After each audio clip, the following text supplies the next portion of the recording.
So folks, that exciting day has arrived. I did promise when I first planted out all of the tomatoes in the greenhouse that I would let you know what the difference is between homegrown tomatoes and tomatoes from a supermarket. And today I'm gonna do a taste test of the tomatoes that I've grown myself directly against these tomatoes from Asda. Just to give you a bit of a background, I am not an expert gardener by any stretch of the imagination. Everything I do on this channel is very, very amateur, and I'm kind of making it up as I go along. This is our first year of greenhouse ownership, so I've really been finding my way. I've grown 4 different varieties of tomatoes, and I first planted them from seed on the 11th of March. I then planted them out into the beds in the greenhouse on the 9th of May, and now it is the 3rd of September. So we're looking at 176 days of growing time, which by my understanding is quite a long time. I thought tomatoes would grow much quicker than that, but it's not been the easiest of growing conditions. It's been quite a cool summer, very wet, very windy, but you know, it is what it is. We have actually managed to grow something, but it's not been entirely straightforward. So let's head out to the greenhouse and see what we've got.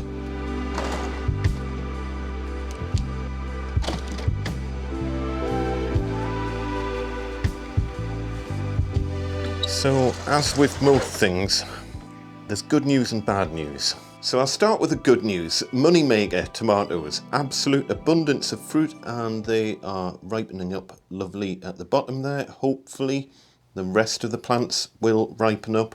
What I have had to do though with these is just basically stop them from growing, because I think they were putting far too much effort into making extra fruit, and that was slowing down the ripening and the growth of the fruit that were already on the plant. So I've chopped all of the leaders off on the moneymakers to stop them getting any taller, and that does seem to have resolved the ripening problem. Then in terms of the San Marzano, again, that one at the back needs water, but mixed results.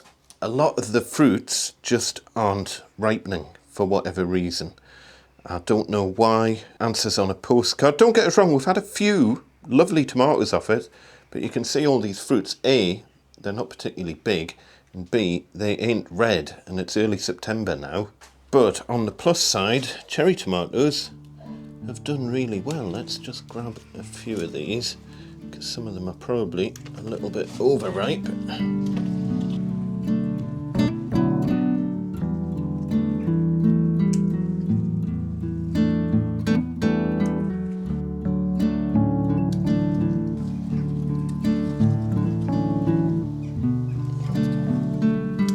Some of these are really quite tricky to get to right at the back here. Try and get them. Oops. Where did that go? I dropped it. There it is. We'll grab a couple of these money makers while we're in here as well. They can ripen up a little bit more. Little one there. Take him. Oh, there's a couple on this plant actually. Look at all these. They're hiding away. World's smallest San Marzanos. Oh, tiny. Nice big one at the back there, if I can get in.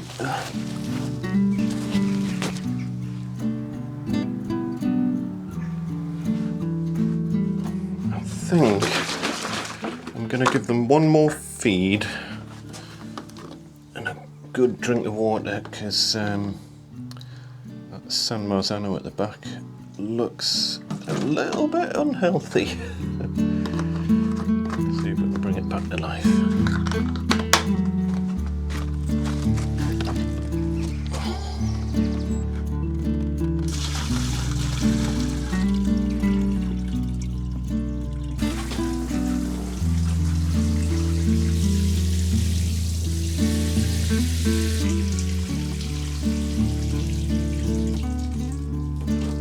So you know, we're getting this kind of every 1 to 2 days, little harvest of the 3 different types that we're getting there. I'll get onto the 4th type in a minute. Let's try some of these and see what they're actually like.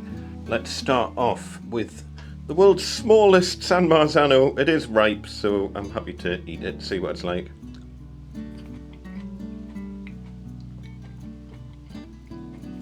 That is gorgeous. Quite a thick skin, but the tomato itself is so sweet. Absolutely delicious, the San Marzano. Cherry tomato. See what this is like. Not as sweet as the San Marzano, still absolutely delicious, so really, really nice. And of course, the money makers. So the money makers have probably done the best out of all of them. Let's try one of these.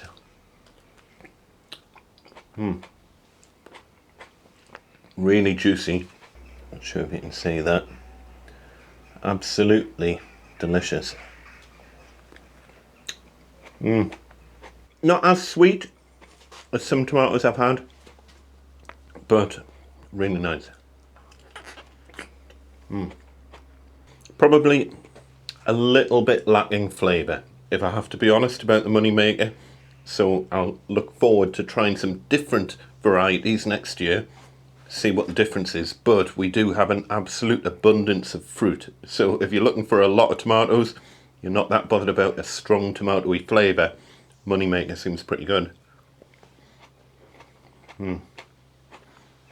But the big problem I've got is with the Ace 55s. These are the ones, if you remember, I grew in pots, mostly outside, and in all honesty, I don't know if I'll bother doing that again because they just aren't ripening.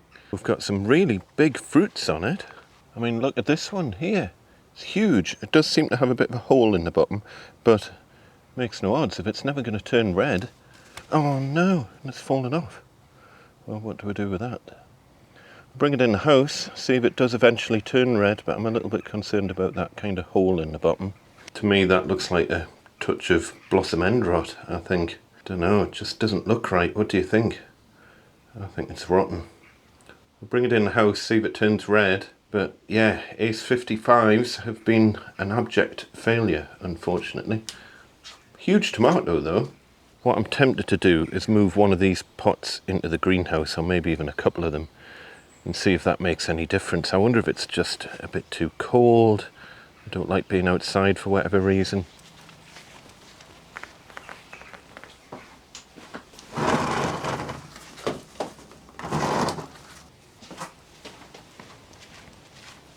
These poor things have had their fair share of abuse, mind.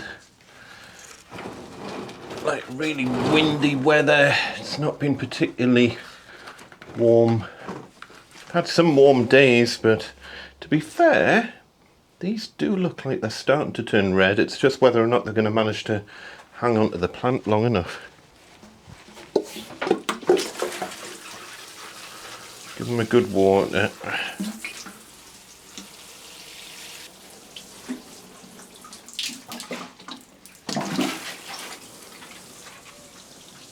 And we'll leave this one outside, see if it does anything, but it's not looking good.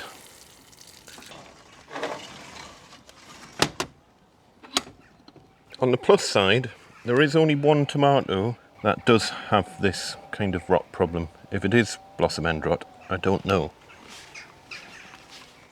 So I did, of course, promise that I'd do a direct comparison between the homegrown tomatoes and the supermarket tomatoes. Nothing fancy, these are just Asda's own salad tomatoes. I think they cost about 60p for a pack of 6 or something like that. And for the sake of making it vaguely fair, I'll compare it against a Moneymaker tomato. It's not really fair to compare it against the San Marzanos, because the San Marzanos obviously are a really sweet variety of tomato, but I think it's quite fair to compare it against a Moneymaker. So here goes. I'm going to try the supermarket salad tomato first of all, and then I'm going to do a direct comparison to the Moneymaker, just so I've kind of got the tastes fresh in my mouth, if you like.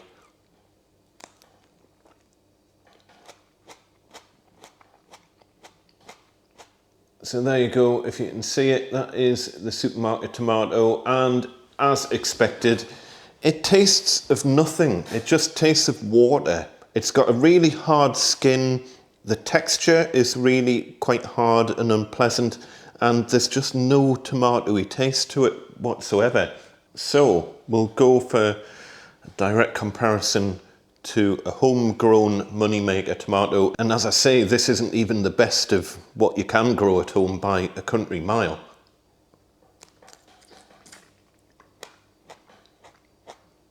There you go. Again, that is the Moneymaker, and it is just worlds apart. It's so sweet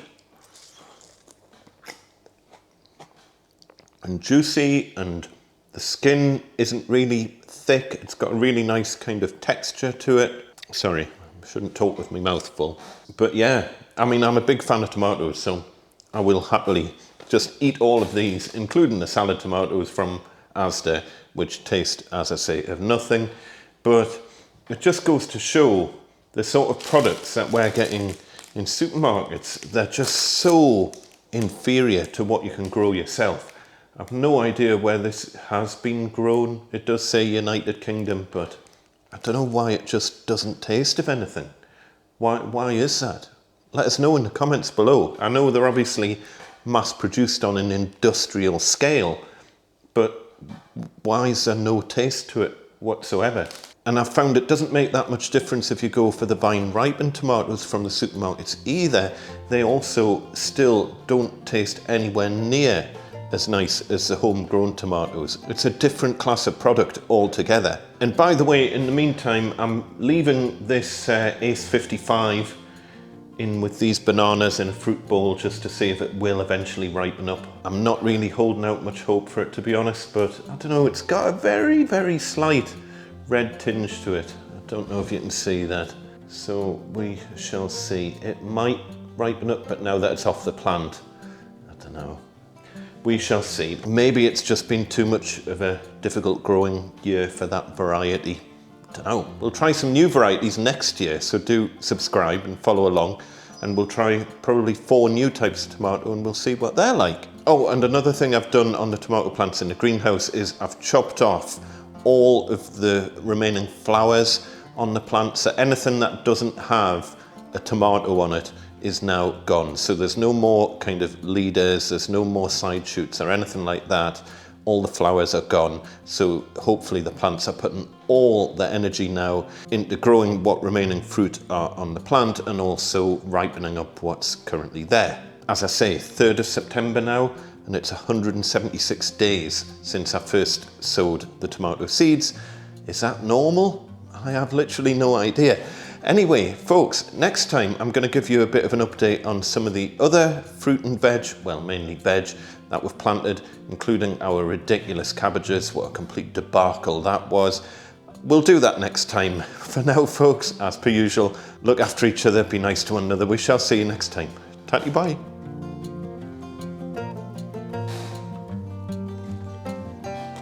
It's just awful.